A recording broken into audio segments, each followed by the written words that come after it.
Well, hey, good Thursday evening to everyone. It is good to see you, and it is good to be seen by you. I, of course, am the one and only Bill Sylvie, aka the Dungeon Delver, coming to you from an undisclosed location somewhere in the swamps of Central Florida. And I hope you're having an absolutely, positively fantastic Thursday. We're almost there, guys. We're almost there. Tomorrow is Friday, and Friday is when we Gamma World, and that's going to be a lot of fun. We've had a great week so far. Kyle was here yesterday, AD&D Tuesday, just the preamble ramble Monday. I did drop a video today. It's not linked to. You'll have to go to the channel and check it out. Apparently, the pack-in module for the new basic set for D&D will be Keep on the Borderlands, and I held forth on my thoughts on that. I'm not really going to go into it here because that's not what we're here to do. Evening GM Jacko, Vincent Nota Bartolo, Nordic Maelstrom, and Yang, please go back into the green room. Please. I have Hennessy and pistachios back there.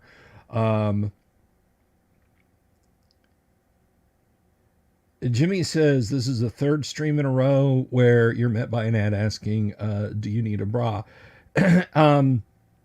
What can I tell you? My audience is overwhelmingly not female at all. I think they may be having some fun at our expense. Jason Lipsky, greetings.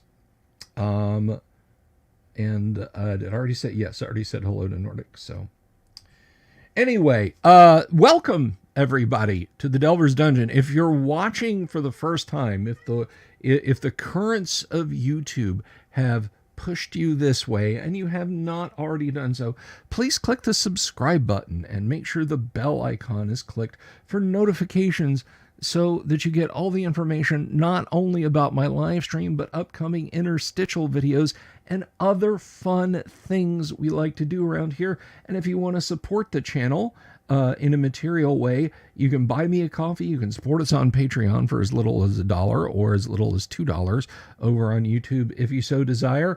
And the $10 level gets you first edition advanced Dungeons and Dragons mini modules, mini adventures written by yours truly. I am very behind on those, by the way, so I will hopefully be getting those out to the backers really soon, and I apologize, and I thank everyone for their patience. Ryan David, fun things on the internet, not this week, Bill. Hey man, I am always fun, Ryan. I am fun with a capital F. I am Mr. Positivity.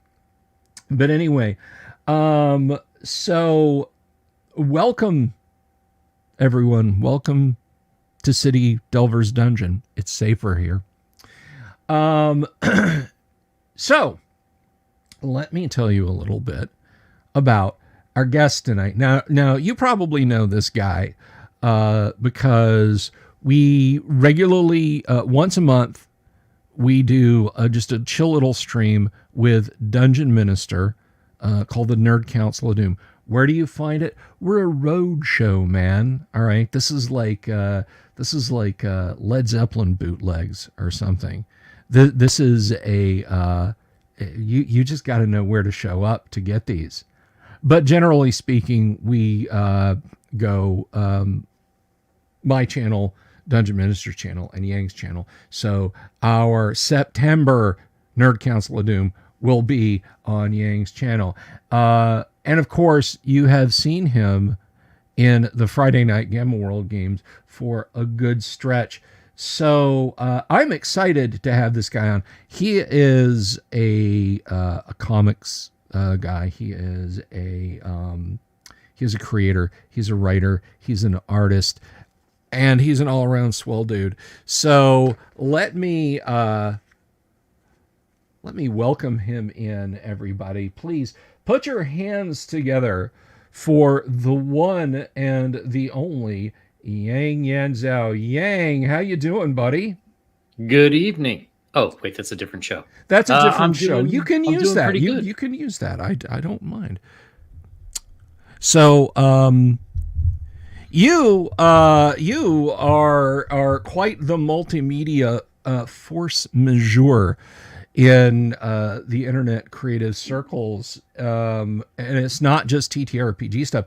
I don't know if I told you this, so this may come as a surprise. Like, I caught you the first time over on Jayashiro Finney's live stream. He was interviewing you, and I was like, well, this guy seems pretty cool. This dude seems pretty interesting. And then you and I started interacting, where you were talking about, I think at the time, you were talking about comic book stuff, which is, I know that's a passion of yours. Yes, it but is. Enough blabber from me. For the folks who may not know you, tell us a little bit about yourself, Yang. Well, I am Yang Yan Zhao, the guy who occasionally plays a clone in a mech suit. I have a YouTube channel. Started off mostly talking about comics, but really wanted to focus like on good storytelling. And from the beginning, I had anticipated getting into tabletop role-playing games on the channel. Took a little while, but I am there. So I make videos less recently, but I do make videos about comics, movies, TV shows, but mostly tabletop role-playing games. Different versions of games, how to, take something from an older edition into a newer edition, something from a newer edition, put it into an older edition, just to have more fun at your table. Right on.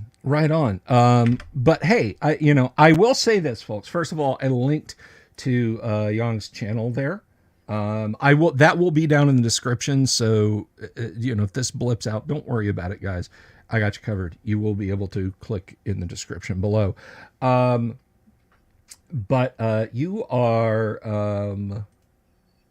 you are focusing on TTRPGs right now. But again, to my audience, I say, don't be misled, because you've had some great interviews on your channel. And who was it you were talking to recently? I gotta look at your channel here, because you got so much content here. You spoke to Mark Miller not that long ago. Yeah, I think it was about a month ago. He stopped by for about, I was lucky enough to get him for 15 minutes, and we talked a bit about his view of comics, and why a man in his 50s loves them so much, and why they mean so much to him, which there's nothing wrong with that. Absolutely. It was a lot of fun.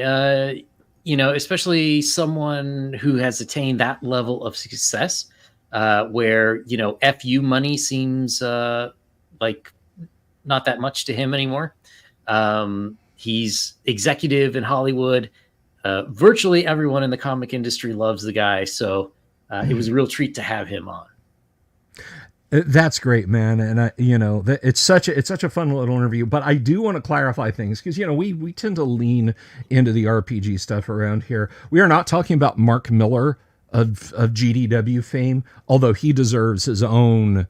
I think if I can ever get Mark GDW Miller on the show, that's going to be a lot of fun. This is Mark Miller of comic books. The man who created Miller World. You probably know him from such movies as Wanted, Kick-Ass, not League of Extraordinary Gentlemen, but the other one, the one with the Eggsy, the Kingsman. That's the one. The Kingsman, yeah. Yeah, so that Mark Miller and our tabletop Mark Miller, different folks, equally awesome, but in their own completely separate ways. So Jimmy and who was that? Nordic. I hope that clarifies that. But anyway, so yeah, you've kind of done this whole media approach. You've reviewed comics, you've talked about TV shows, you've had comic creators on your show, live stream interviews, kind of like we're doing here. You have a better looking studio space. Like, I could see the History Channel logo like down in your corner. Like that is like the perfect late 90s, early 2000 History Channel. where they cut over to you and you say, and then in 1997 something wonderful happened, and then we get a Yep. montage of comic pages. But so now you have turned your steely gaze to tabletop role playing games as the next horizon, and I'm not gonna launch into our interactions on that front so much, because, at least initially. But I want to talk to you about this project, its genesis, the building of it, where we are and where we're going. So, your aircraft, as they say. All right. Well, when I was 2, no. So, I had, when I was younger, always wanted to play tabletop role-playing games. In fact, I had all the books for, not all the books, but Dungeon Master's Guide, Player's Handbook, and that giant monster manual that they made for AD&D 2E, which was sort of the first one I was old enough to really get into. But being that these were the Satanic Panic times, I was unable to find anyone to play. So Dungeons and Dragons had to sit on the shelf for a while. But for some reason, people were just fine with the Marvel superhero role-playing game. So that's where I started to get that, and if you consider Hero Quest a tabletop role-playing game, those are the two places I really got my chops. And then in 2017, I found 2017? Maybe it was 2015. I found myself with a lot of free time. So I decided to take up the hobby again. And I know this might hurt some people's feelings, but I had really bad pneumonia and I was out of work for 6 months. So I ended up binge watching most of that first season of Critical Role. Well, I've said it before. Whatever path you take into D&D, I'm not going to say, well, you came in the wrong way, turn around and leave. I'm not a fan of the show myself personally, but I appreciate the hustle. Those guys are incredibly hardworking and talented people. It's just not real D&D. But I'm sorry, you go ahead. You go ahead. Well, I was going to say, when when it's 3 a.m. and you're hopped up on heavy duty medications, it's not a bad watch. So I was lucky enough to find myself a good group who I am still friends with to this day, which, seems to happen to a lot of us. And it was 2017. A few of the people were going out of town for Halloween, and there were just a few of us left. And I said, hey, I'll run a one-shot for those of us that are here. I had run that Marvel superhero role-playing game, so I had some experience as a GM, but not so much. So I did it. It was a lot of fun, and most of it ended up being kind of an interesting experience for me because being that it was a one-shot and I didn't care, there was a lot of hand-waving of their problems. Oh, you want to steal a horse? Well, you can't because of that creature that attacked and disemboweled like 90% of the horses in town. And they weeks later I get like, well, what was it that disemboweled the horses? And they had to go to this haunted house to recover a MacGuffin. And months later they're like, well, what was the thing that we had to get? So I started to say, maybe I'm kind of onto something here.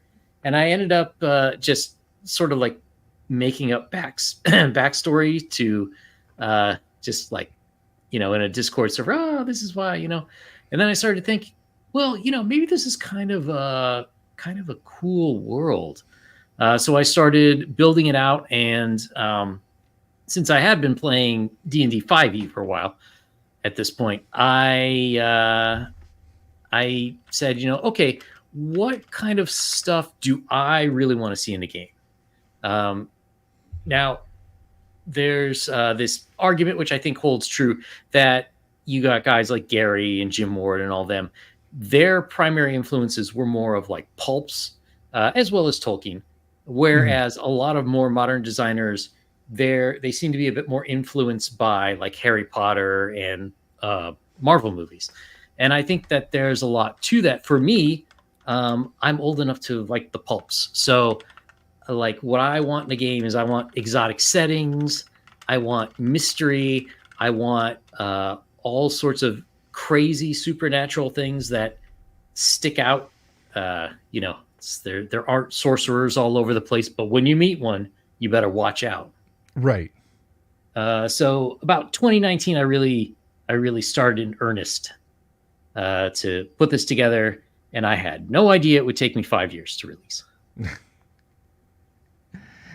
Yeah, you know, like I think a lot of creators, it sounds like a lot of creators, you know, you end up going down a rabbit hole, like, I can knock this out like that, and then, you know, you've got reams of stuff. And of course, the beauty of the one shot is that sometimes it can backfire on you in the best of ways, because it's like, yeah, it's a one shot, I'm not really going to worry about this. 11 weeks later, you know, that mysterious figure standing by the village well at night, you've got to come up with something for that, because now you've got a group of players fully invested in what you're doing, and your one shot has kind of grown beyond your wildest dreams. You know, you've got like Yep. this kudzu like overgrowth through your entire you know, your entire campaign world. Oh, hey, 33K7, good to see you. But so that kind of brings us to um, the Empire of the Undying Sun, I'm guessing, Hmm. right? I mean, Yes. that's in the classic way. You have taken your home campaign and you have started to refine it down to bring it into this. So tell us about that since it is a genesis and not an exogenesis, tell us a little bit about your praxis of getting that up and running. Ah. um, so to start off with, I believe that there are three kinds of books for tabletop role playing game. Type one is your general rule books, player's handbook, dungeon master guide, monster manual, any sort of errata that has more rule set. Type two is a setting book. So, you know, one book all on Greyhawk, but there's no real story. There's maybe some hooks in there.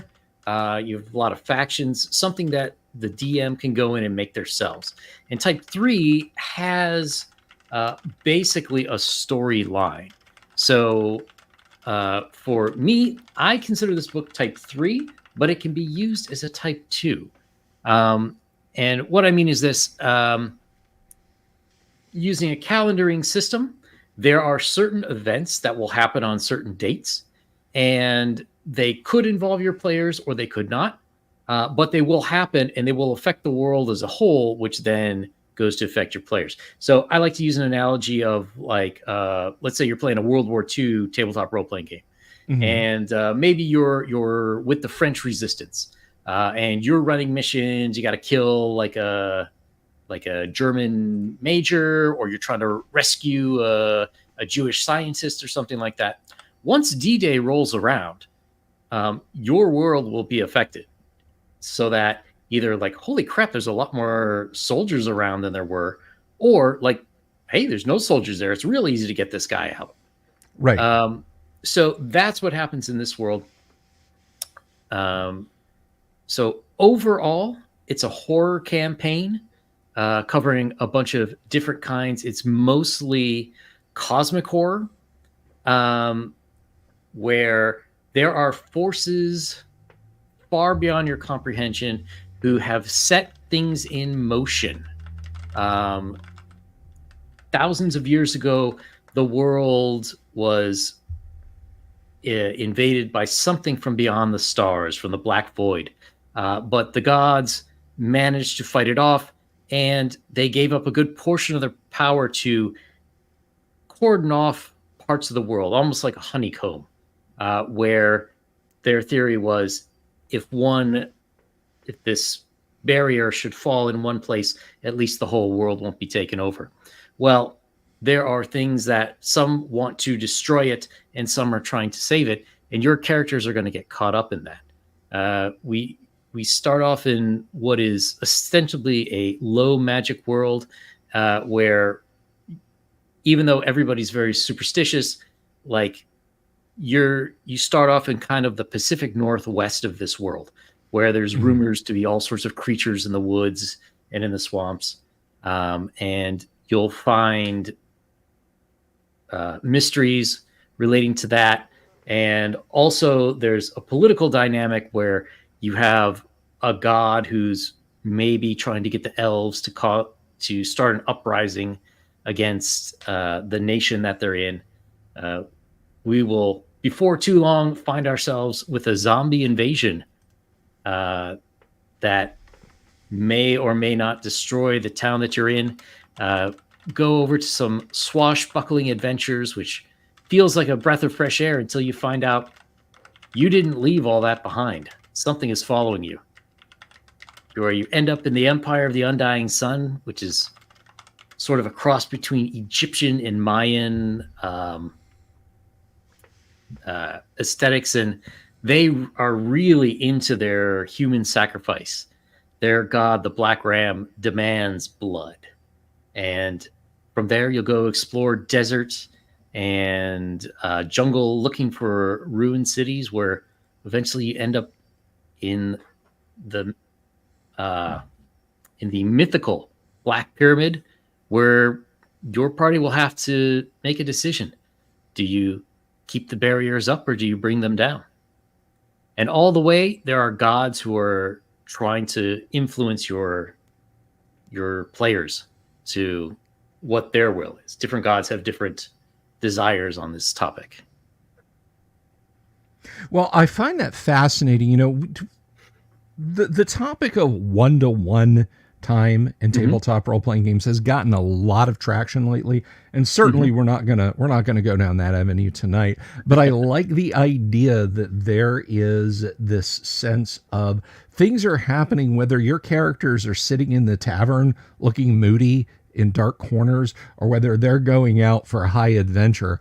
Things are happening in this world, and you can be a part of it or you cannot be a part of it, but it's going to happen.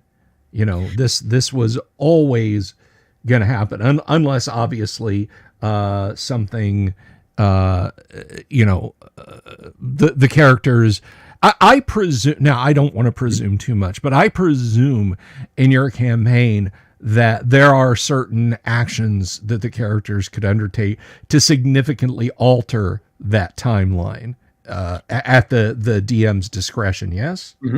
Yeah. Well, it kind of depends on the level from the character. So my thinking, to get back to another World War II analogy, it's like D-Day at level 1 to 4. You're just hoping to get off that boat and get onto the beach. At level 5, you're still hoping to get off that boat, but now you're a sergeant, so you're responsible for some other people too. Once you get a little higher than that, well, you're the paratroopers who go in the night before, and you're responsible to make sure those guys can get on that beach. And then later, you're the general responsible for planning everything. So at the first adventure is kind of set. But between the first and the second, there's like 3 months time. So you as the DM, you can go into any sort of, there's all sorts of hooks with different factions and what your players did during that first mission. And so your players may not even know that they're on this sort of timeline. And the other thing is, like, if you say, you as the DM, this level 2 is kind of boring. You don't have to have your players do that. So at the beginning of level 2, there's an elvish cult starts an insurrection in the town of South Bay, and a certain number of the town wardens, those are the guards, get killed, and there's a mage working for the government that gets killed. If your players, if you think, oh, that's kind of boring, okay, don't have them do some other stuff. There's plenty of, there's hags in the woods. There's all sorts of supposedly mystical creatures that live in those areas. They can do that, but that attack will still happen, and that will affect how everyone around them will react when they get back. So I like to, there's always the sandbox versus rails argument. I like a storyline as though things are happening and players are going to be part of something epic. But how much they directly participate in that or what aspect of it is totally up to, the DM and then the players to figure out where they fit in that world. Right on. So, and I do agree with you. I think that once a party starts moving, I mean, then it's like pushing the button on the stopwatch. Yep. That second hand is always going to be ticking around no matter what the party does. And in, for example, and Keep on the Borderlands, which I think, this has been on my lips a lot lately, but Keep on the Borderlands, the ultimate sandbox D&D module. You can rescue prisoners in the Caves of Chaos. And one of them, it literally says, I don't remember which tribe it is. I think it's hobgoblins, but they have this merchant and his wife, and the merchant is slated for the next feast. And that's something that kind of, it exists in a, if I may, quantum state, because the party doesn't know he's there, even if the players have played the module 100 times, the party doesn't know, the adventurers don't know that he's there. But once they go in, if they say, well, you know what, we're really strained on resources right now, we've got a couple of people down ourselves, sit tight, and we'll be back to rescue you when we can. If they come back and he's gone and there's a suspicious pile of bones sitting in an iron crock, well, that's what happened. And I think all good campaigns should do that. It's like, to make an even simpler example,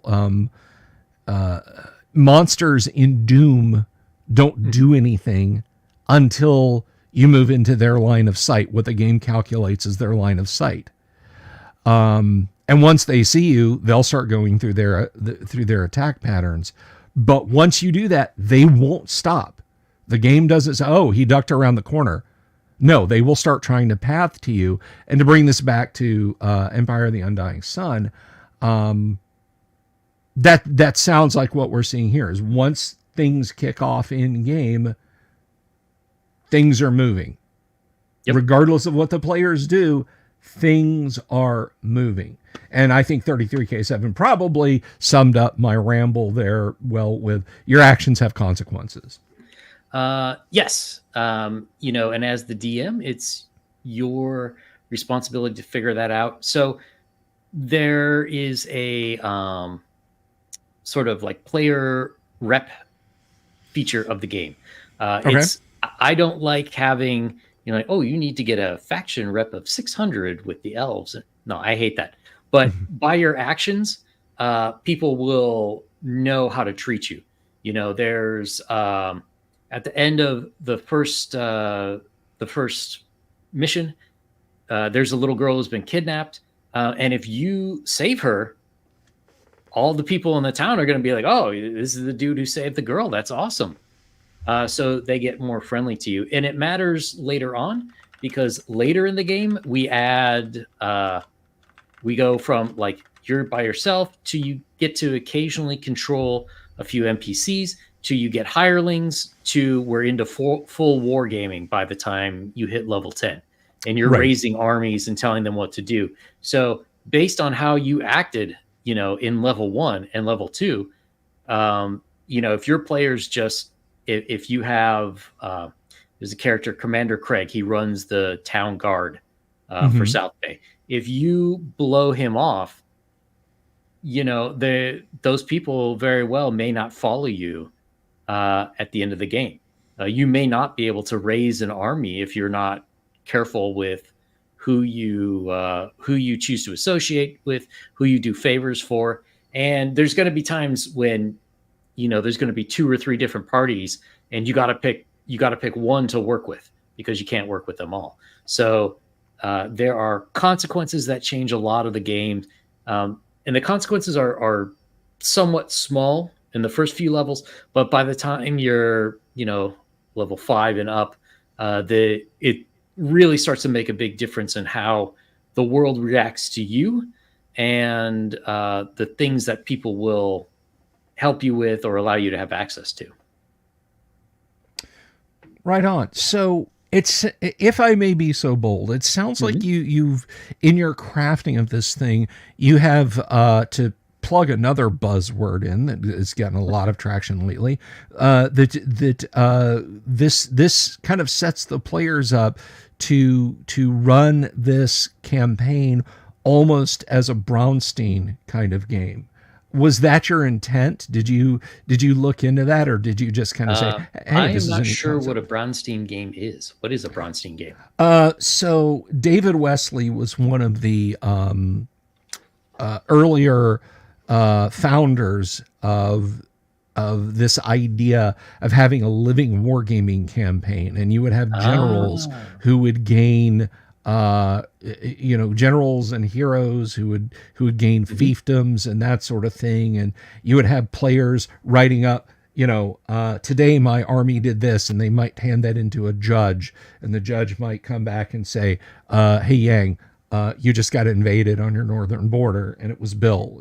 Bill's armies did that, and then you go and you game that out. That sounds very much like what the end game, as it were, for the game you got going on. So I was just wondering if you were consciously aware of that approach in your design.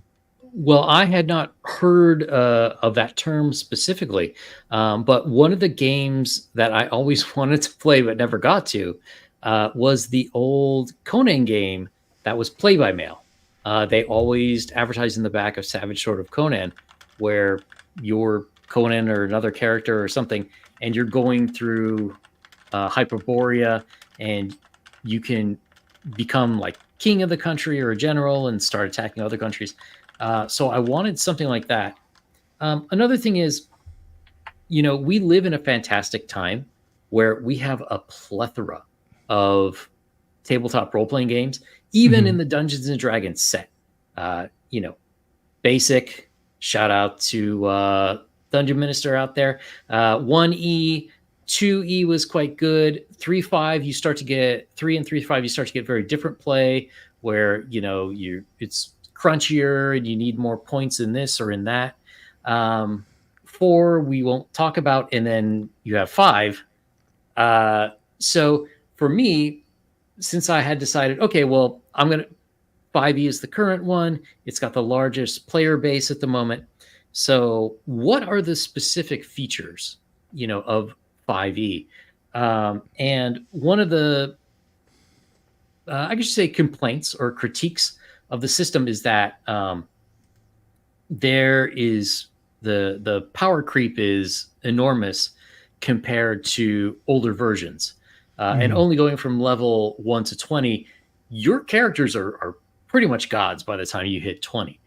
So I wanted to play into that, where your characters, once they start delving into the history of the world, it almost seems like they're on paths to become demigods themselves. And at one point, 1 or 2 of them will actually be mistaken for gods that have long since vanished, and hey, they return. So you may have a bunch of groupies. You have the opportunity to start your own cult if you want.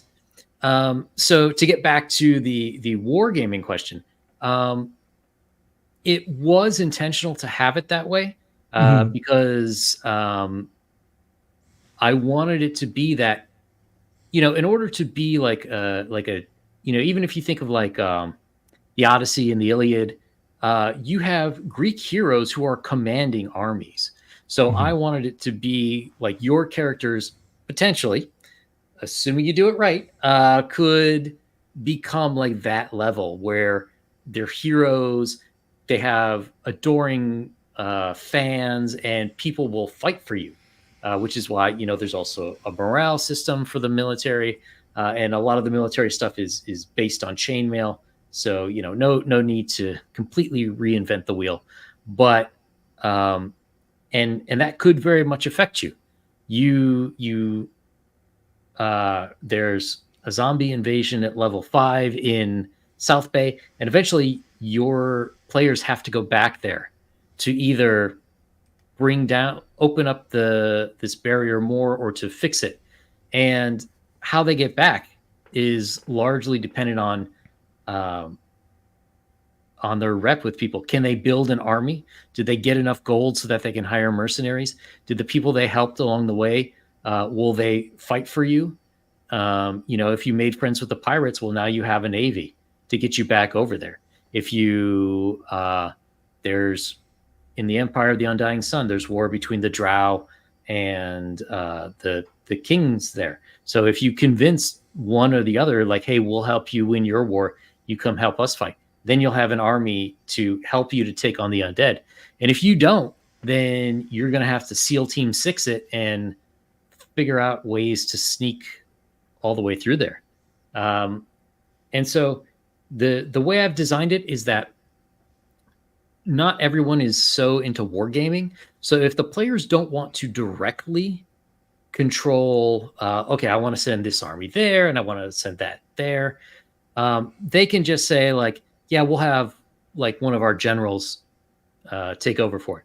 And the DM can just roll in the background to figure out like, okay, this week or this month, this is going to happen. And then he'll be able to tell the players like, yeah, this is what's going on in the world.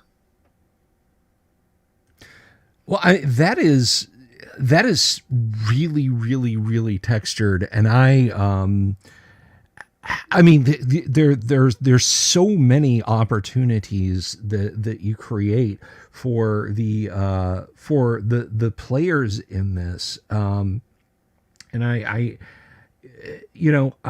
guess the first thing I might ask is, has your playtest group, how have they embraced this idea of from guy storming the beach to Ike Eisenhower in 50 easy sessions? How has it been received by playtesters? So I've had 2 playtest groups. One has been going on since just before COVID in 2019. And then the other one I started, I think, in 22. So the first one has ended, and they overall liked it. There's one of the guys I'm pretty sure is autistic, so it was great. I got all sorts of very blunt, direct feedback. But they enjoyed it once they sort of like, I'm not one to spoon feed information to you. If you sort of poke around in the right places, then all the information is yours. All the information's there. So once they started to figure out like, oh, this isn't just a bunch of random events, there's actually something going on here.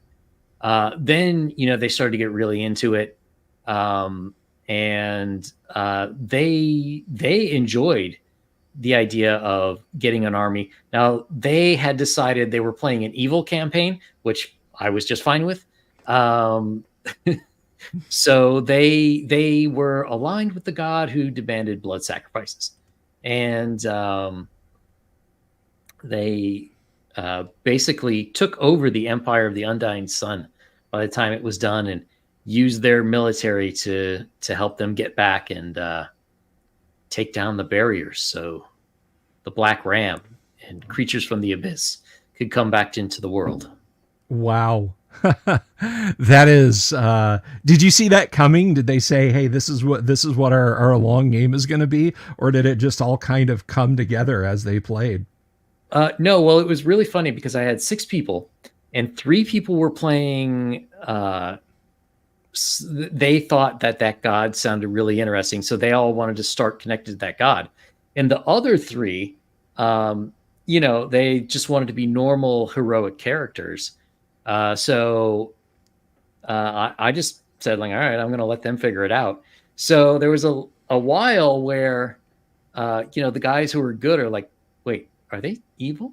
And then it happened to be that one of the players who was on the good side was dating, one of the guys, and she had to leave for work reasons.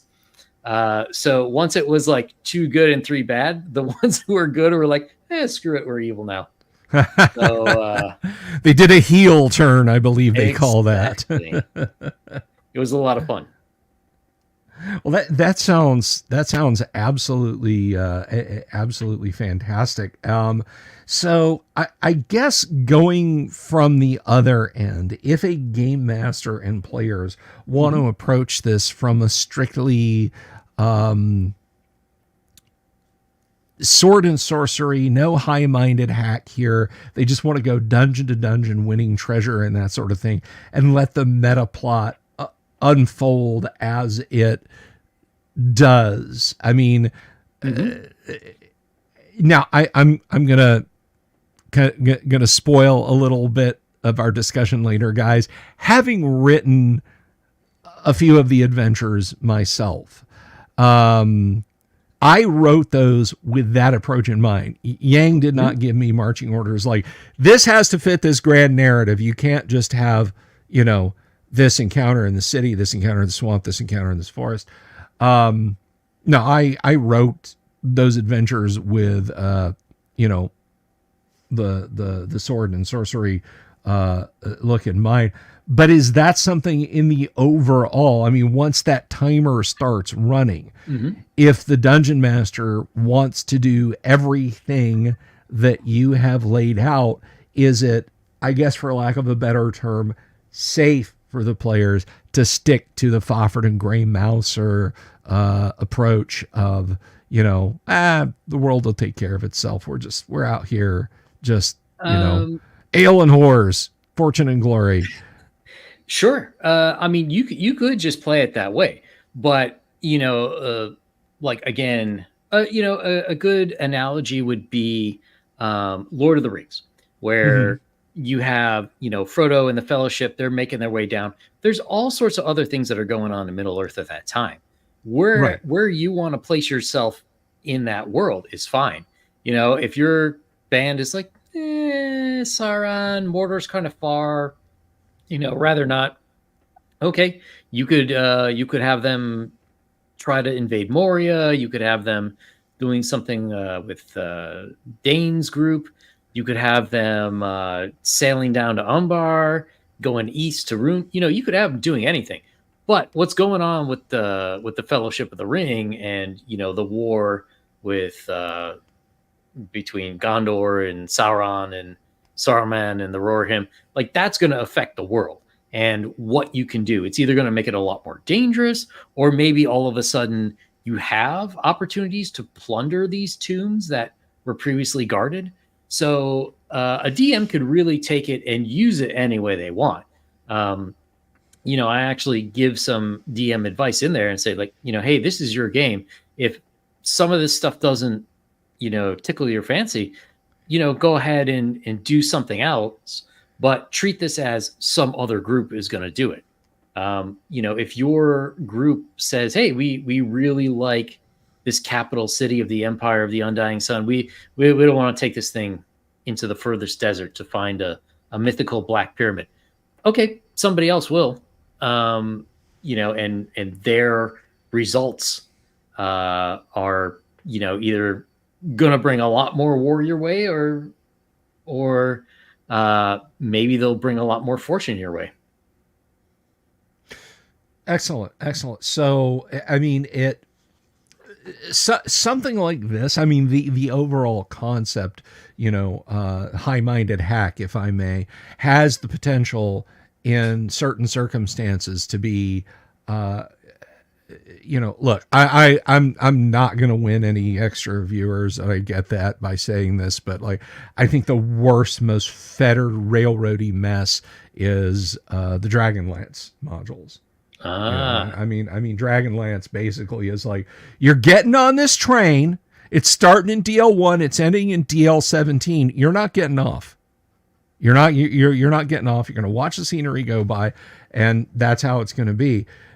But the approach you're taking seems to be very much the opposite. Like, well, we don't want to get on the train. That's fine. 6 weeks later, you find out everybody on the train had a blast, which is not to say you bludgeon them, because they might have had an absolute blast in Bayside there. They might have had just as much fun. They are kind of coming up and making their own fun as they would have going out and hunting down the Black Pyramid. And I rather like the approach you've taken. So you have a website for this, right? Yes. Empireoftheundyingsun.com. And we're gonna have a look at that. I'm gonna bring this up here real quick. Of course, I don't have a tab ready because it's my show, and why would I? So let's see, Empire of the Undying Sun.com. And it's gotten to the point now anymore where if you want a .com, you pretty much have to make the URL an entirely unique sentence. There is no more like UNDYINGSun.com. Nope, that's somebody owns that. Empire of the EmpireUndying.com. Nope. I'm surprised you got off so easy with Empire of the Undying Sun. Me too. And not having to go Yang Yan Zhao's Dungeons and Dragons adventure, Empire of the Undying Sun.com. But let's take a look at this. And it's a beautiful thing. I'm glad you finally figured out how to do these graphics. Yang asked me, he's like, do you know, Bill, do you know how to do this? And I dug through the guts of this thing for half a day, and I was like, no. So here we have the main website. You've got your online campaign guide. Well, I tell you what, you take us through what we're seeing here. So campaign guide. Mm-hmm. So, we have some background about the world. Talk about how we add wargaming in there, and then other unique gameplay features. So, for example, I never liked the way the astral plane worked in any of the versions of D&D. So I turned the astral realm into the dream realm, where gods will try to speak to you in dreams, and you can connect with people from other parts of the world, like you're sharing a dream. And there are creatures in the dream realm who may not be all that happy that you're there. So it's said in this world, when your player, when the character goes to sleep, they automatically go to the dream world. When they wake up, they may not remember anything that happened, but they were there. So if you have a nightmare, that's something in the dream realm attacking you for whatever reason. But I've got mechanics to make it very dreamlike. So your players can change their appearance. Attacks don't have to be the same. So like if you have a noodle arm wizard in the dream realm, he can make himself appear like totally jacked. And instead of, using like a scorching ray on someone, it would appear like he's punching them. I had one group, they fought a bunch of hags who were in the dream realm with a battle of the bands. And the combat ran like normal, but they were playing instruments for this battle. So there's other things like that with the campaign guide. The articles are mostly newsletters. That's going to get a little more filled out once I have time. Right. So there'll Maps, I be think, is self-explanatory. yes, and there's also nothing there. But eventually, I will be selling maps as well. Uh, Ah, so okay. so you can there'll be all sorts of different environments.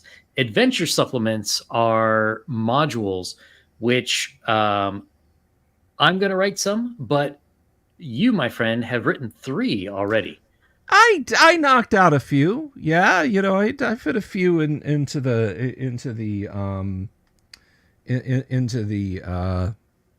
schedule, into the busy Delver schedule. I did, and I would love to talk about them, but I'm not going to spoil them because you should buy them and play them. And I will say this. I will say this in my defense.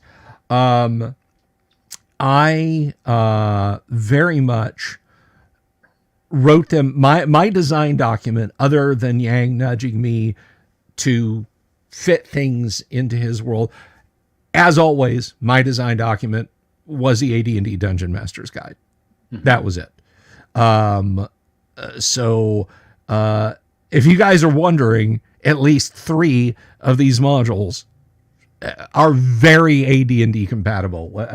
You might have to fiddle with mechanics a little bit, but I promise you they fit that mold. And that's what I found interesting about doing the work is there's not really anything there to stop one other than some mechanics tweaking of using Empire of the Undying Sun for an AD&D campaign. Yep. And yeah, when you came to me and said, do this, I said, well, I'm going to do it like this. And you were like, fine, do it like that. So I didn't, I didn't feel like, I didn't feel like there was any barrier to putting AD&D like things in Empire of the Undying Sun, and it was good fun there. And then, of course, about contact, login, and register. If you guys can't figure that out, how did you even get here? Yeah, and another thing I just want to say about the adventure supplements is these are designed to be sort of like one shots. They're between 3. I would say I think I told you to shoot for between 3 and 6 hours of play. Yeah, is what I wanted. They're set in this world, in the world of the Empire of the Undying Sun, but you can easily port them to your own campaign if you want. And you were asking about players doing other adventures that aren't on the main roadmap in the campaign guide.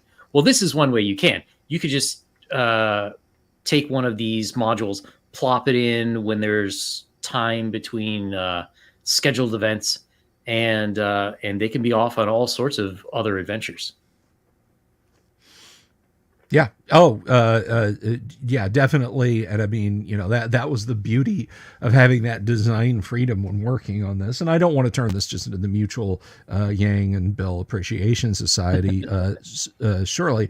So to go back a little bit to the design, let's, because this is a pretty visually arresting website when you come right to it. I think there tends to be, with a lot of us grognards, for lack of a better term, it's like you get text.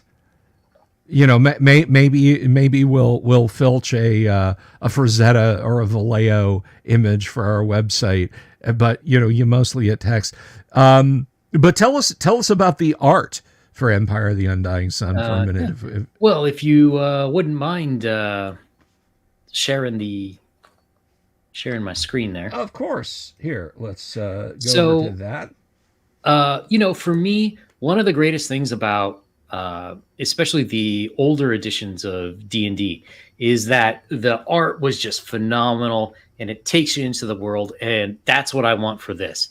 When you buy this campaign guide, when you back it, you are going to get a ton of high quality art that really sort of sets the tone. Mm-hmm. So far I've had 3 great people do it. These are from a guy named Rod Looper, who's most famous for what's it called, Black Tiger comics. We have Peter Gilmore, who does a whole lot of horror. he does comics as well. His most famous one is probably Jack the Ripper Vampire Hunter. Wow. And then I have another guy, Koran Keng. I got these back in 2019 when I thought I'd be done a lot quicker. But you know, for me, it's important. You want to see how cool this world could be. You want to show your players how cool this world can be. So the this is the art that's there so far. Depending on how well this does in funding, if it you know, if we fund enough, I definitely have a lot of other people who are interested in doing some images for the book. So we will have to see. And then there's lots of custom map work by me.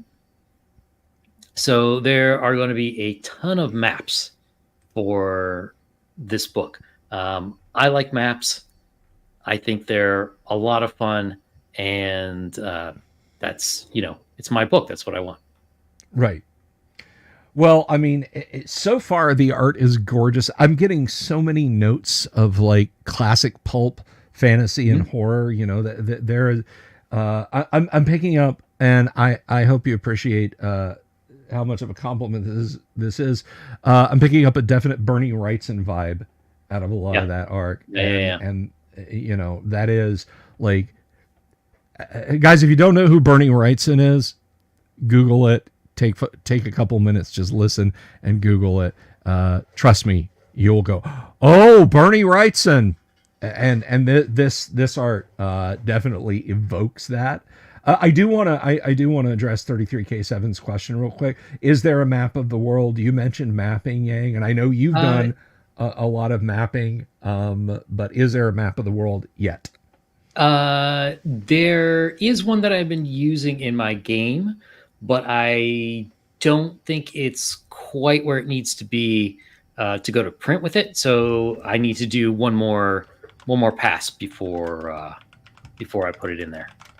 But there's sort of three main areas. You have the area around this place called South Bay, which this is the town of South Bay. So there's one map for this whole area that the players will be able to explore around it. There are, I believe I've got, for the town of South Bay itself, I have 6 11 by 17 maps that make the main street. So you can have fights anywhere in the city. You can turn the whole thing into a battle if you wanted to. You could just print them out in there, and there's sewers that go under it. So I want it to feel lived in. For me, Greyhawk is really the only D&D setting that feels lived in, like something's always going on. Now, this South Bay is much smaller than Greyhawk, but I want that same feeling where, you know, you could be having adventures in the industrial quarter, and there's all sorts of stuff going on in like the noble quarter or the religious area. Right.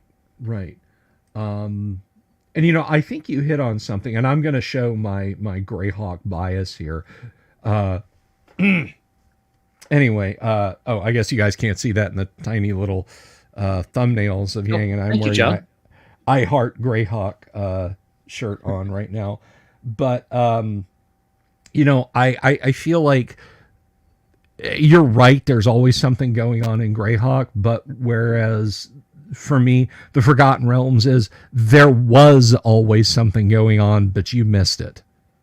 It's lore. It happened already. You can't do anything about that. You know, and if anything can be done about it, it's going to be Elminster who does something about it, not you.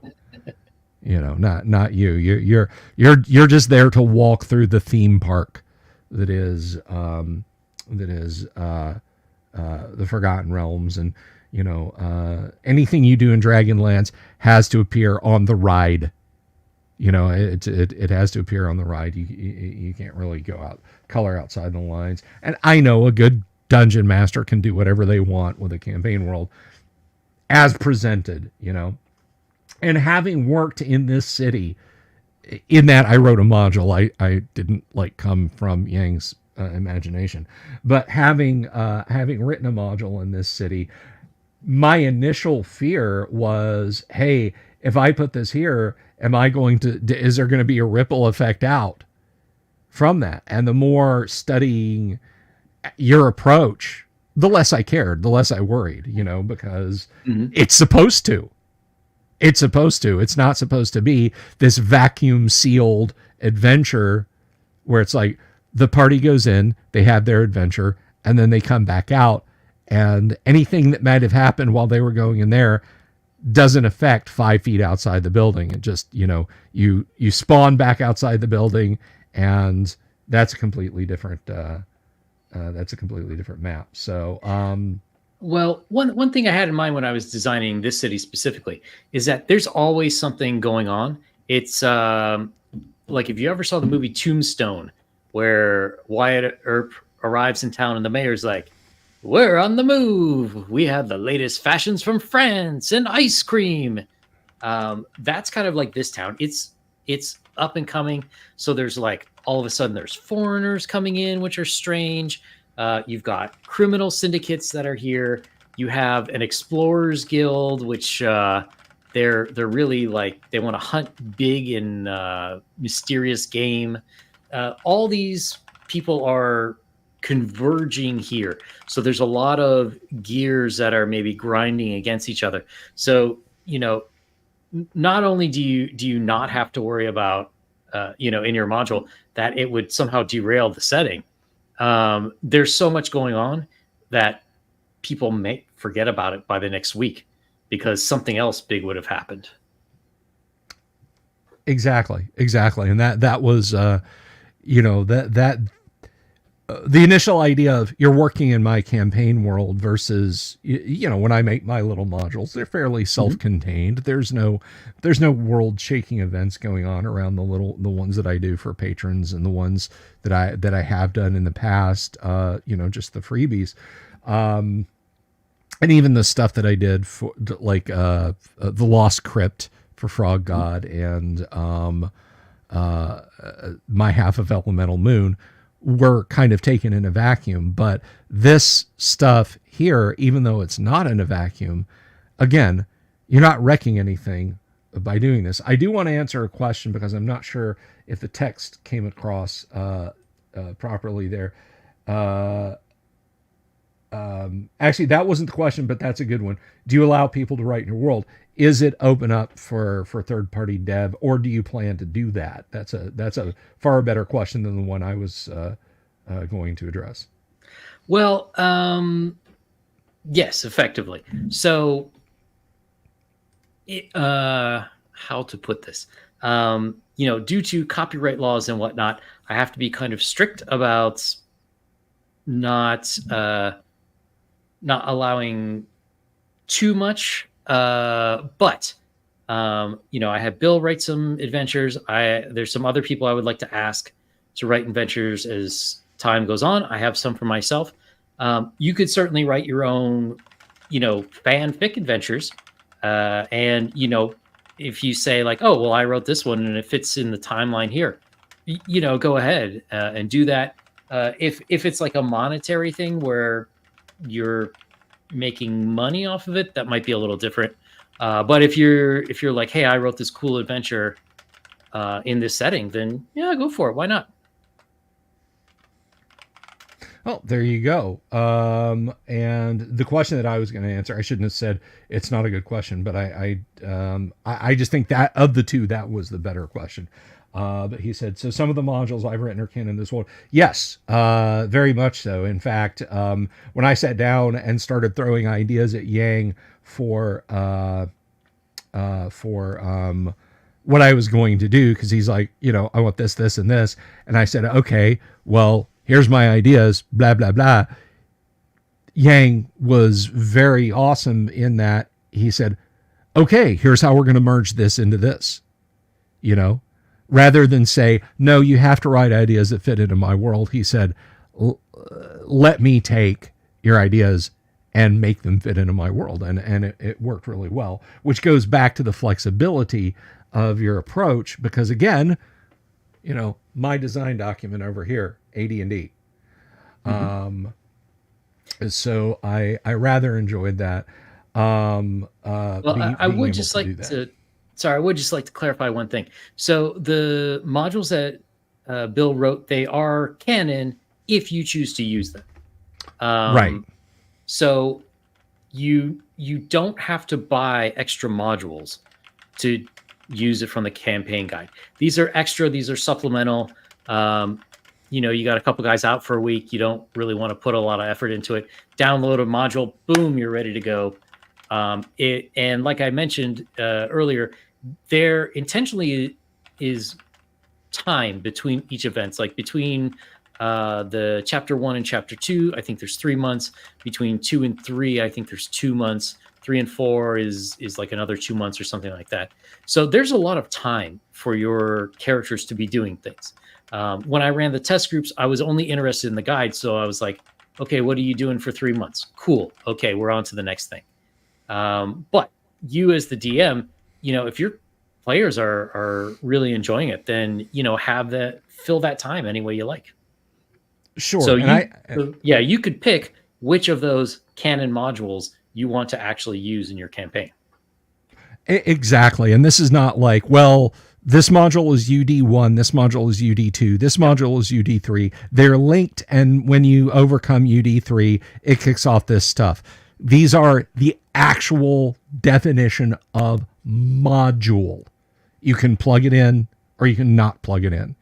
The campaign world functions with or without them. So, to kind of back up what Yang is saying a little bit there.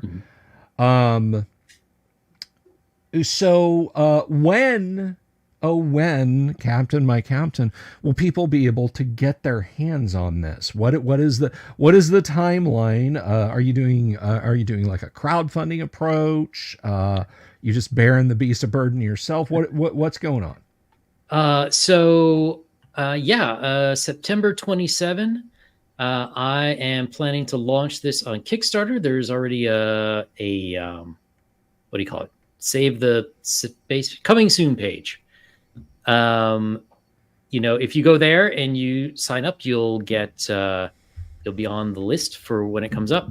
I plan on crowdfunding it there for a couple months. The campaign guide will also be for sale on my website, empireoftheundyingsun.com. And then the timeline is probably like a week after the campaign finishes. I'm going to start releasing the file, the PDF version of the file. It won't be 100% done. I believe adventures 1 through 8 should be about ready to go. Or chapters 1 through 8. But you will also have the rules for how to do the dream realm. There's a bunch of errata to the rules of 5e that I've changed. There is also in this world, you know, most D&D is kind of fairly weak when it comes to gods and spirits, and they, like, maybe you have a god of good, a god of evil, sort of like Christianity, that's fine. Or maybe you would have like a small pantheon that for some reason everyone in the world worships. In this world, there are thousands of god. Every new area you go to has their own. So there's a big section on how to make new religions on the fly. There's all sorts of tables, how to do it, and ways to require your players to actually live up to their religious obligations is also in there. That'll be ready. Let me see. And then the about chapters should be done. So a lot of it's going to be done, but not 100%. The print book, my goal is to have that out in time for Halloween season 2025. So I'm also going to get some more playtest groups going once people get some of these into their hands. and I'll get more feedback. And I am horribly dyslexic, so even though I have an editor, there will probably be all sorts of spelling errors for the first couple of months. Well, I mean, that's you just got to comb it through Word or Google Docs a few times and hope for the best. I have found in that. Couple of questions. 33K7 says, so you can support the Kickstarter on your website as well. Yes, so not at the moment, but on the 27th, it should go live as well. Excellent. September 27th, not August 27th, because that's no. As far as I'm aware, Yang 2 does days not ago. have a flux capacitor to go back and no, totally not. Absolutely, and if he did, he certainly wouldn't tell us about it. And this is okay. I'm going to put this up here. I think I follow what Gonzalo is asking, but honestly, I'm going to let Yang address this if you do. He says, what if someone delivered a full-blown Canon module? Any room for payment or trade in exchange for ownership? Well, if the question is, if someone writes a module in this world, will I buy it from them? If that is what he means by the question, then at the moment, no, but in the future, maybe. Right now, my main focus is to get this guide out and to make sure it's awesome. But I don't know, another year or two, perhaps I might have a competition, or I might take open submissions for people who are interested. But one thing is, if I'm getting like 2 sales a month, I don't know how much I could afford to pay you. So we'll have to see the long-term viability. I got 2 cans of Trader Joe refrieds, so I'm set, and that was very generous of you, Yang. Thank you. I'm kidding. Welcome. I'm kidding. But anyway, Jason Jacobson asks, need a link to your Kickstarter. Do we have a Kickstarter pre-launch page up yet? Yes, I do. All right, paste that link to me real quick, and I will put that up. And also, folks, if you're watching this later, because I know some people might watch over on Twitter, and you're not seeing the comments that we're making over here, I will put this in the video description. You will be able to actually peep this.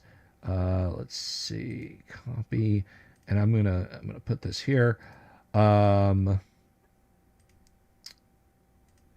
So yeah, you'll be able to scope that out. Let me do this real quick. Let's take a quick look, because I know people like shiny things. So I will paste this and share this to you. It's a Kickstarter pre-launch page, guys. There's nothing. Not a whole lot there. Yeah. There's not a whole lot there. But in case you were curious, come on, share. I don't know why that shut. Let's see, window and add a stage. So there you can see, guys. That's the it's launching soon. So you can go check that out.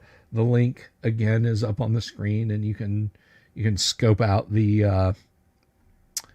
There we go. That was me. Yeah. So you can check that out. And sign up, do the notification on launch for the Kickstarter. So do that. Definitely do that.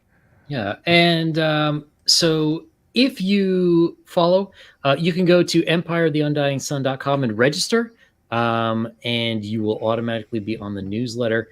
Or if you follow there on Kickstarter before the launch, you will get a coupon for One Fairy Hill, written by a Mr. Delver, for signing up.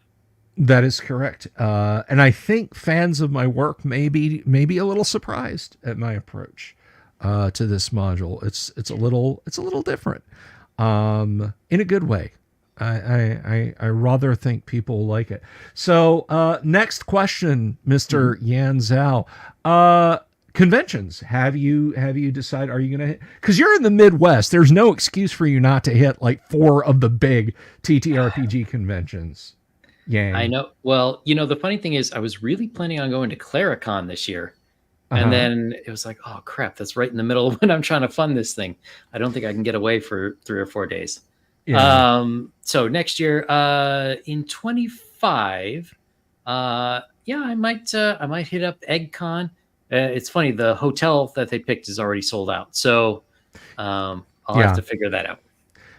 Well, I'm going to be at EggCon.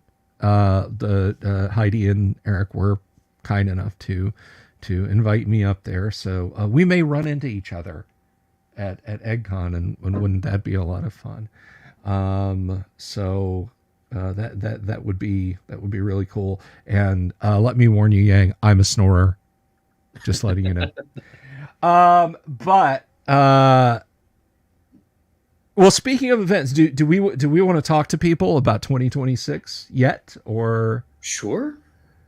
So this is literally one of those things that, like, I was like, no, you're messing with me. Yang, well, I don't think I could adequately explain the run up to this. So what is the other thing that you do when you're not designing RPGs and hanging out on YouTube, Yang? What is a big thing you like to do? Well, there are a few things. I teach some classes. I teach classes in Chinese medicine and Kung Fu. Right. And you don't necessarily do that on these blessed shores, but you take your show on the road, yes? That's right. So since 2015, I have actually been leading tours mostly to China to go train some Kung Fu and some medicine there. And this year, I happened to take a group to Japan. And a lot of fun was had. And, that kind of gave me the idea, I don't have to be doing Kung Fu. That is correct. So Yang and I were kicking around the idea. So we are thinking, we don't have anything. There's nothing concrete set yet. Yeah. At this point, this is 2 guys sitting on the front porch having beers, going, you know what, bass boat. So Yang and I are putting together, in my shambolic way, I'm sure Yang will start cracking the whip and getting things in shape not too much further down the line, but we are talking about doing a tour of Japan and playing classic tabletop RPGs at specific locations in Japan. Like, what were we talking about? A fortnight out there, Chairman? 10 days, something like that? Yeah, to really make the trip worth it, somewhere between 10 and 14 days, I think is the optimal, of course, depending on cost and whatnot. Yeah, you don't want to try and day trip to Tokyo, especially if you live in Central Florida. But so Yang and I, we're going to be putting this together. It's going to be a tour package. But basically I will be running games. We're going to try and reach out to some folks. And this surprised the hell out of me. I've talked to the audience about this before, and I've kind of mentioned it in passing to Yang. There are many first edition AD&D fans in Japan, and I have interacted with them on Twitter. God bless Google Translate. I know it's not perfect, but holy crap. You see somebody post up a picture of the monster manual and there's just a field of kanji below it, and I'm like, no. And I right click and dump it into Google Translate, and it's a Japanese Gen Xer gushing about how much he loves AD&D. And it was like, oh crap. And I get on Google Translate. So there is actually a fair number of people in Japan, I found out recently, who love AD&D. Now, the top tabletop RPG in Japan is Call of Cthulhu. I mean, it ain't even close. So not yet. And the thing of it too is, even that's different, because while we consider like 1920s New England like the epitome of Call of Cthulhu, they play their Call of Cthulhu in modern day Tokyo. Yeah. Yeah. So, yeah, it's a different vibe, and Yang and I are going to try and reach out to maybe to some gaming groups in Japan for a meetup. I will be streaming. I will do at least a couple of streaming shows while we're out there. But this is a tour group. This is not just Yang and I bragging about, oh, we're going to go do something awesome in Japan. This goes back, bounce the 2 square ball back over to Yang, because Yang arranges these kind of things. And when he came to me and said, what about a D&D tour of Japan? And I was like, yeah. so we're that is it. That is in the works. That is in the pre-stages. We're looking at 2026 for that trip. And it's going to be a lot of fun. I think it's going to be a lot of fun, assuming our plane doesn't crash or, we get arrested by the Japanese. Why? What are you going to do? Well, now I'm not going to say. Fudging dice? That's arrestable. Yeah, it is. Yeah, no, the trip will be fun. What we usually do is, maybe in the morning you'll go, you go sightseeing, you go see a famous temple or something. In the afternoon, you might do a specific event, or you might get right into gaming. And then in the evening, we'll find a nice place for dinner, a bunch of different kinds of food, and then I don't know, more gaming, or we might just be wiped out by then. Yeah. I tell you what, this has nothing to do with TTRPGs. I hope we can eke out enough time to go to the used PC parts shops in Akihabara. I watch this Australian budget PC guy, and I'm blanking on his name. He's a wonderful dude. His name's Brian, and now I can't remember his damn channel. But he a Tech Yes City. He living in Australia. His son is his ex-wife is Japanese. They have a son. He goes up and visits him all the time. And just like the bargains, dude. Oh my God, the bargains! Yep. 10 GTX or RTX 2070s packed in a suitcase, and he paid like the equivalent of $900 for them because he bought in bulk from some nice little old lady with a PC part shop, And I got to at like half an afternoon. I beg of you, Sensei, we got to try that out. But definitely, we'll have lots of time for shopping. That's one thing that people always love to do. But what you guys, audience, are going to get, like I said, I'm going to be live streaming from there, and I'll drag Yang on camera, like I'll have to drag, and we'll share all the sights and sounds with you, not the smells and feels, because that we don't have that technology yet. But as to when we're going, other than vaguely in that year, we haven't even decided yet. So.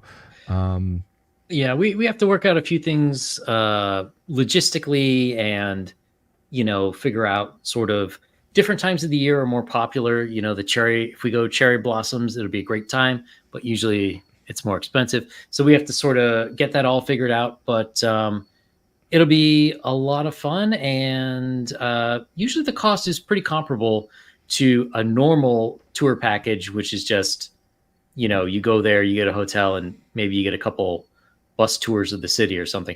This is going to be personal. You're going to go to the cool places. You're getting the gaming on top of that. I mean, come on. Yeah. Can't beat that. Yeah, exactly. And again, I want to emphasize, everybody out there listening, this is something you can do. I am not talking about here's an awesome thing that's going to happen to me. Maybe I'll see you there. That once we get this rolling, we're looking for people to join us. So, save up your pennies. I'm looking forward to when this is going to roll in. There was a question, and I didn't want to let this fly by, but this is from Michael Dale. I'm not sure how sincere this is, Yang. I'm just going to throw this out there and let you field it. I want autographed copies of an original Yang fantasy booby art sketch on the inside cover. How much? I don't know. Let me figure it out. We can do that. Kickstarter stretch goal. Yes.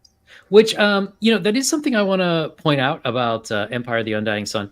It is not the sanitized versions of a D&D campaign that you would get today. This is a lot of my influence was the kind that harkens back to 1E. I've shown Bill there's a couple more pieces of art that have boobs in them. I didn't want to bring them up and get Bill's channel taken down. There are mentions of drugs and other illicit activities. Although there are no missions that require you to use them, your players just might want to. Yeah. And I've seen the art he's talking about, and it's not like, oh, hey, look, you can see her kidneys or anything like that. But it's very much like, we all know the pages. We've all memorized the specific pages of the player's handbook and the Dungeon Master's Guide and Deities and Demigods. We all know the ones that spring to mind. And this is pulls no punches artwork. It's not like, again, hey, you can see our kidneys. And I think there's a lot of so-called, there's like a subset of the OSR that just went in for shock value. Like, because I can do this, I will do this, and I'll do it to the point where, this is not something you'd be proud of having people know that you have on your shelf. But this is not that. This is what you would get in AD&D. And I really appreciate it for that. I didn't feel like I had to dance around stuff. I asked an editor once when I was talking about the art that I wanted in a published, like, you can go out and buy this published modules of mine. I sent him, a message, just 2 words, booby art. And he was like, can't, man. Oh yeah, I'd love to, but it just can't, just not in this environment. And I was like, no, I get it. I completely get it. I'm not, I'm not slamming it all, but Yang is taking the approach that, nobody's eyes ever fell out of their head because they saw a bare breast in a fantasy role-playing game. I mean, part of older Dungeons and Dragons is that it's a product of its time, and that time was the 70s and 80s, and there was all that kind of stuff all around. Why would you avoid it? Yeah, exactly. And I think Daniel Rowan hits the nail on the head. Keep the Conan movie references coming. There you go. I mean, there's no reason to not embrace the things, all of the things that made classic AD&D fun. And I do what you will, I say to creators and that sort of thing. But if you're going to say, hey, this is it's classic Dungeons and Dragons, reimagined, then have the guts to bring it all to the table, Yep. So I am really, really pleased about that. So, yeah. I know there's a lot of people who say, oh no, I would never play 5e. I want to play, I just want to play 1e. And I say to you, if there's one game that you would give if there's one campaign that you would give a try for 5e, this is the one. You will feel the most at home, I would say, with the way the world is constructed and the brutality of a lot of it. Yes. There's no guarantee you'll survive. None whatsoever. No rails, no death saves. If the Dungeon Master doesn't want them, I should point that out. Well, yeah, I mean, I do say in there that you can play with the death saves, but for story reasons, starting in chapter 1, your players get cursed by a god, and they don't have death saves anymore. Yeah, there you go. So speaking of content, Now I know you and I have talked about this a lot, but perhaps for the benefit of our listening audience, 144 people watching right now. Thank Wow. you all very much for tuning in. Listen, if you're watching me over on Twitter right now and you haven't, just pop a message in. I will see it over here and say hi. But let me ask you for the benefit of our audience. Because I remember you and I had this discussion just as you were kind of starting to ramp up to this. I think I can. I think I can. I bet I can. I bet I can. Wizards of the Coast accidentally the entire game. And I mean, you and I include myself in that, and a lot of kitchen sink people went from I'm just a guy making D&D modules to I need to contact a lawyer so I don't get sued. How did that, was that just like cold water on everything and you had to reconsider, or did you just shrug and say I'm just going to work around this and plow ahead? Well, I mean, this thing has gone through redesigns a few times. That whole OGL debacle. So I basically, originally, I had said, oh, use this monster from the monster manual. So instead, I took all the monsters out and redesigned them so that they are no longer, the Wizards of the Coast copyright material. Mm-hmm. So in some ways, I like that better, because one thing I want for this book is ease of use. A lot of people are busy. Some people are not comfortable with the zero prep strategy. So you got to prep. So everything you need for a chapter is right in that chapter. And you can easily find it, put it there, the maps, the monsters. But I had to make sure to strip out everything WotC, including like the races are similar, but there are some differences to what's in the 5e Player's Handbook. So, I mean, I think overall it makes it better because it gives the setting more of its own flavor. I know this is going to sound weird. One thing I do not like is very generic D&D settings. Like too much is when there's like a billion different races running around and stuff like that. It's like each setting, to me, whatever game you're in, it needs its own flavor. Even if you don't necessarily know what that's going to be when you start playing, like at some point it's got to take on like a certain tone, certain, how would you say, like aspects of it are played up and others are played down. This, is in a campaign guide. It's already for that. Right on. So with the,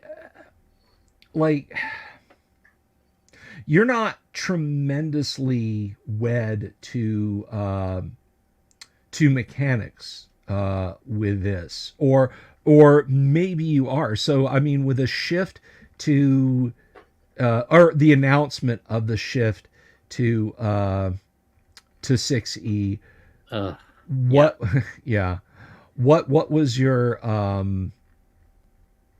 did you just say, you know what, just not even on my radar, full steam ahead, I'm not going to worry about the next great thing? And well, I'm saying it's 2024 compliant. That's how I'm billing it. I might have to do a couple parts of rewrite, but I had already taken out things in for 2014 5e, getting rid of death saving throws, reworking how dark vision works,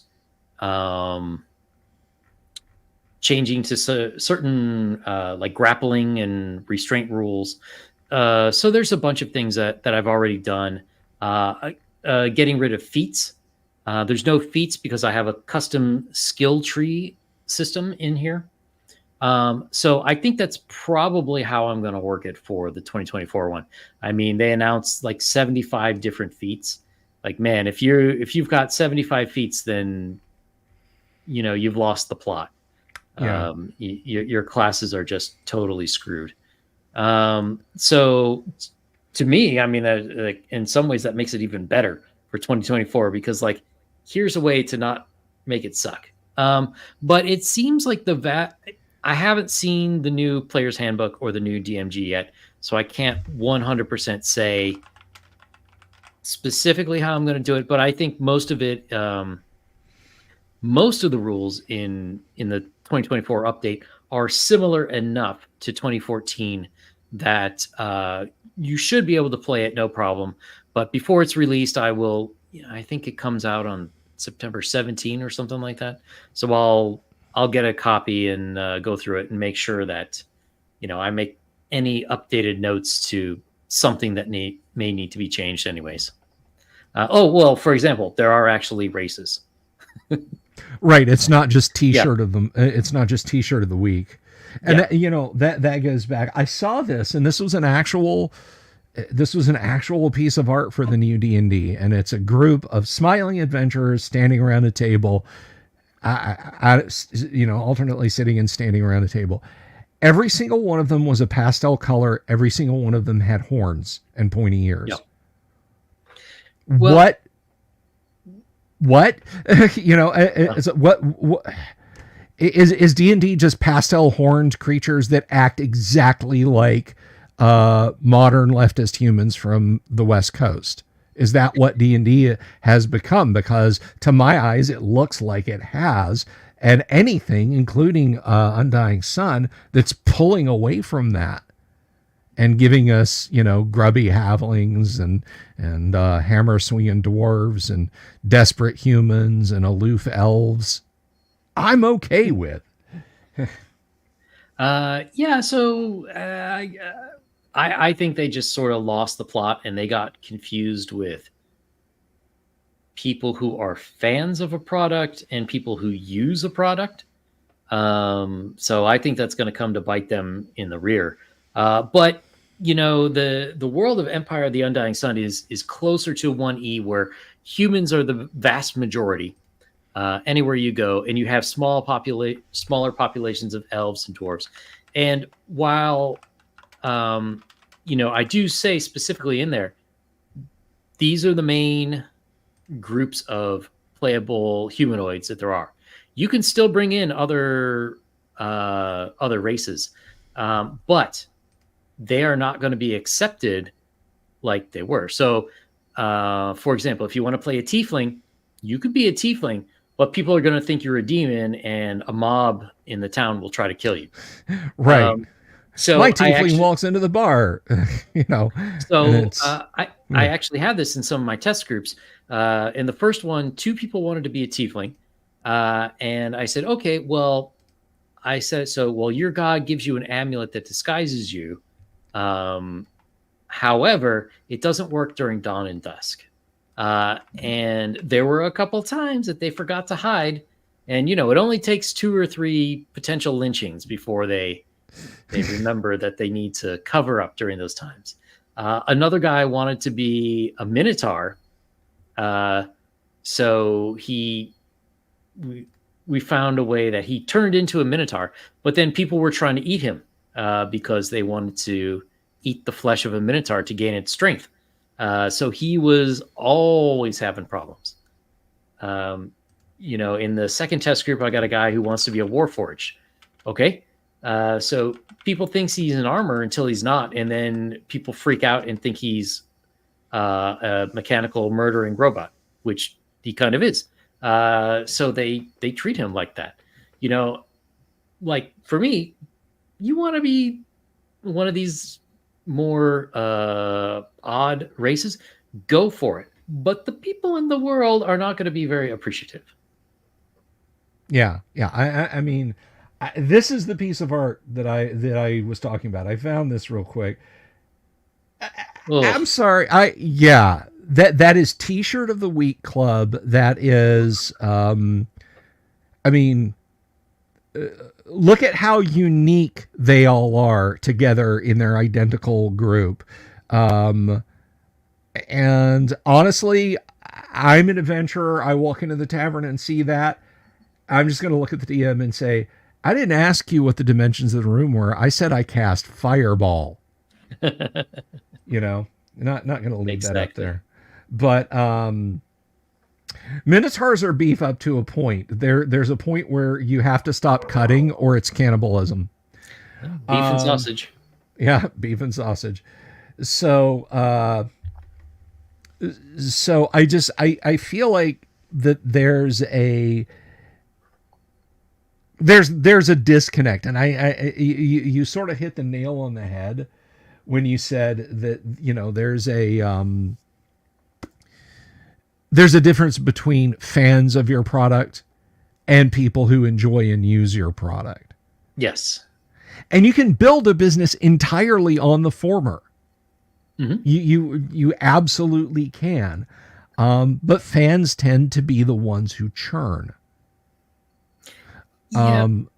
Disney, for example, does not want dedicated Disney people as customers. They want you to blow all of your family savings to come to Orlando or to Anaheim or Tokyo or Paris or yada, yada, yada.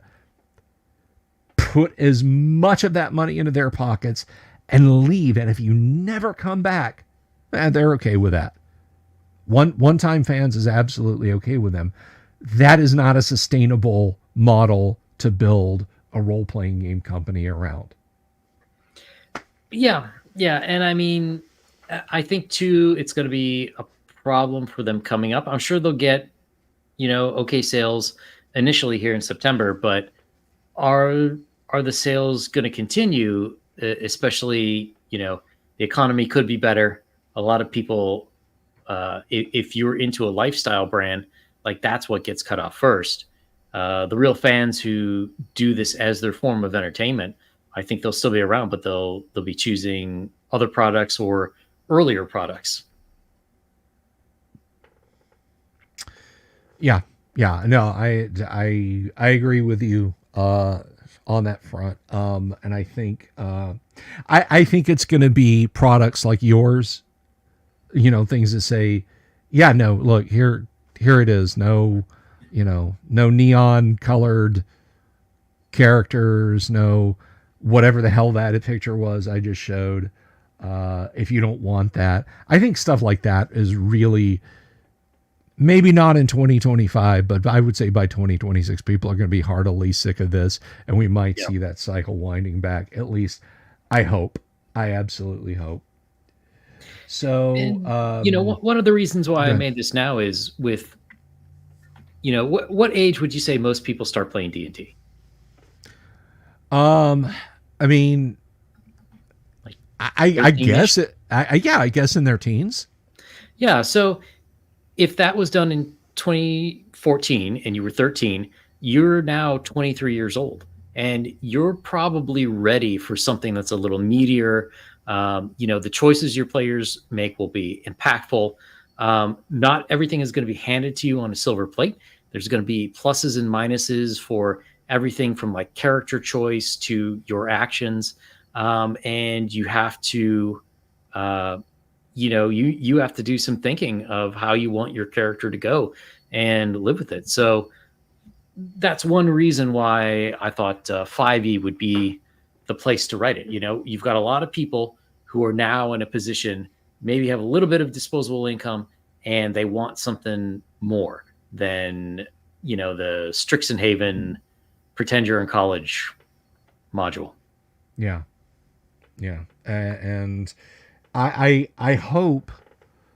I hope that a trend like that really catches fire and continues.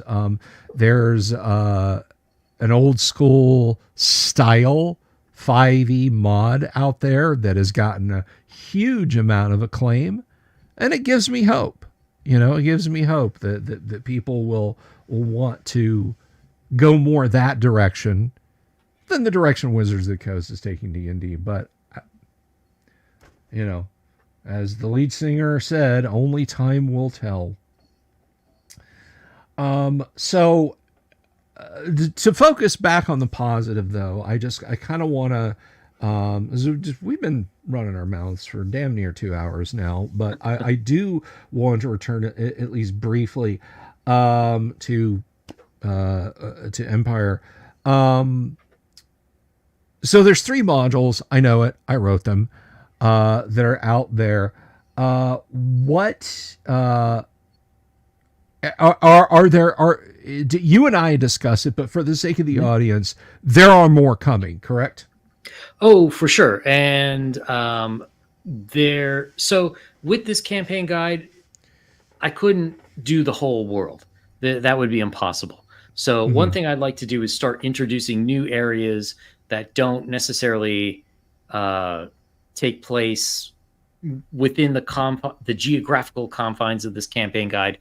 There are things that are going on that are alluded to, but you don't directly see them. So, we might, South Bay is in a country called the Western League.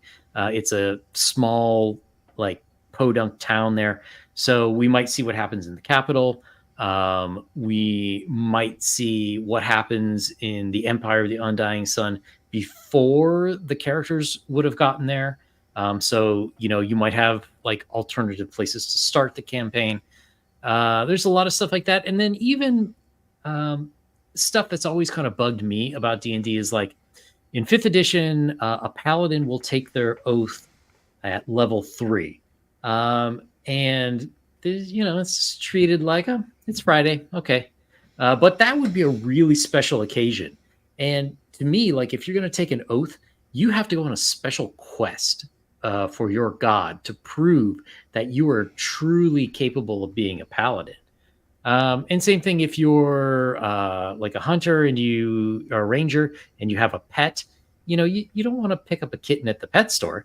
You want to go out and you have to capture and tame a dire wolf to be your companion. So there'll be a lot more modules of things like that. Something that's, just one evening. There's, if your characters leave after the zombie invasion, what happens to everybody else who's still there? So there might be adventures with that group. It's really meant to expand the world out. Well, I think that kind of says it all. It's really about just what you said. It's about building out and it's about expanding out, and I'm excited for this, dude. I am legitimately excited for this. And you got me on board the hype train. I think this is going to be tres cool, which of course is Spanish for 3 cools, and you don't get any higher. All than 3 that. of them. All 3 of them. So, if you were gonna sum it up, if you were gonna sum up all of your effort, everything you've put into this in a single. The elevator doors are about to open and I'm about to step off, but you have that moment to sell me on it. For our audience, what would you say about Empire of the Undying Sun? I would say Empire of the Undying Sun is a horror campaign that feels like an old school campaign, but it's played with more modern gaming system.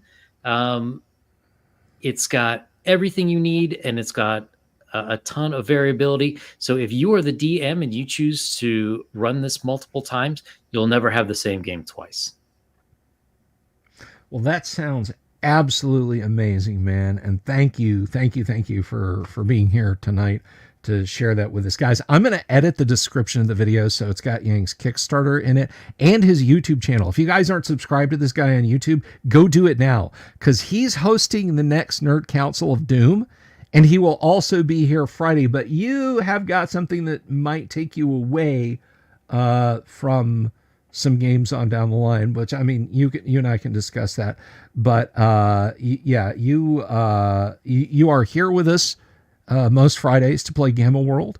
You have a great channel on YouTube, and now you haven't dipped your foot in. You have jumped in with both feet into the TTRPG space, and I'm really looking forward to seeing this, having this in hands. So again, I really appreciate you being here tonight, man.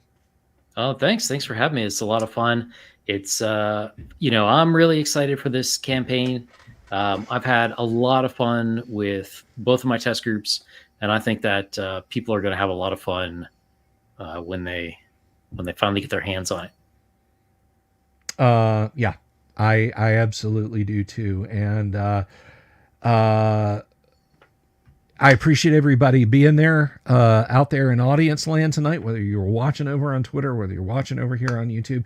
I appreciate it. Yang, please help. We've got a coffee mug and a t-shirt for you, more pistachios and Hennessy in the back there. So I'm going to let you slide on back to the green room.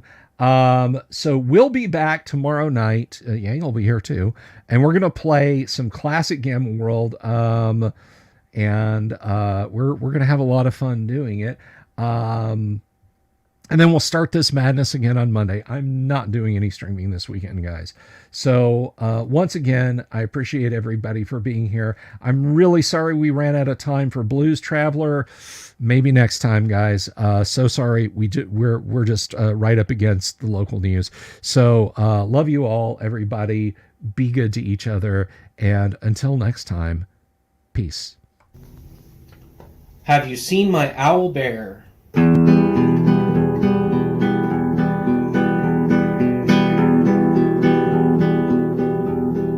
Here's to all the weirdos everywhere, in the woods and in the air. Have you seen my owl bear? Should I shave off all my hair? Bobs are all around, some live in tunnels underground. Some are fat, some are rich, some are sleeping in a ditch.